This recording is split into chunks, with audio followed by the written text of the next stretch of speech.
అందరికీ నమస్కారం అండి. ఈ మధ్యన నేను పనసాకు ఇడ్లీ తిన్నాను. అంటే పనసాకులతో కుట్టిన బుట్టల్లో ఇడ్లీ పిండి వేసి ఇడ్లీని తయారు చేస్తారు. ఆ ఇడ్లీ మహా రుచిగా ఉంటుంది.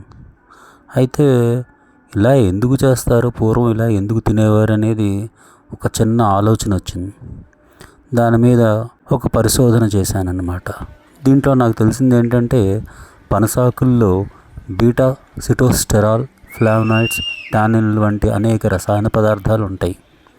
ఇవి ఆరోగ్యానికి చాలా మంచిదండి. ఇప్పుడు నేనేం చెప్పబోతున్నానంటే, ఈ పనసాకుల్ని మనం అన్నం ఉడికిస్తాం కదండి.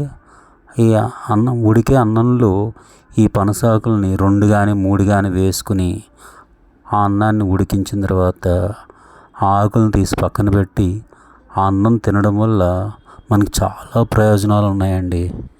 అయితే నేను ఇందాక చెప్పాను కదా, పనసాకుల్లో బీటా సిటోస్టెరాల్ అనేది ఉంటుందని.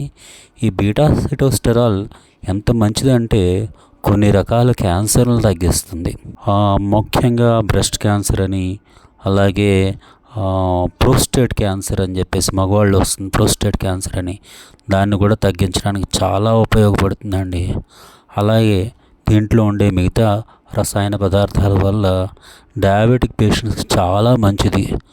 అలాగే బ్యాడ్ కొలెస్ట్రాల్ని, చెడు కొలెస్ట్రాల్ని పెంచనివ్వకుండా కంట్రోల్ చేస్తుంది.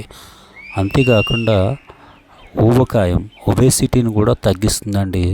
అందుకని మీకు దొరికినప్పుడల్లా 2-3 పనసాకుల్ని ఉడికించి అన్నంలో వేసుకుని, ఉడికిన తర్వాత ఆ ఆకులను తీసేసి ఆ అన్నాన్ని తింటే గనక మనకి చాలా ఉపయోగాలు ఉన్నాయండి. మీరు కూడా ఒకసారి ట్రై చేయండి. ఉంటా మరి. ఇట్లు మీ ఫణికుమార్.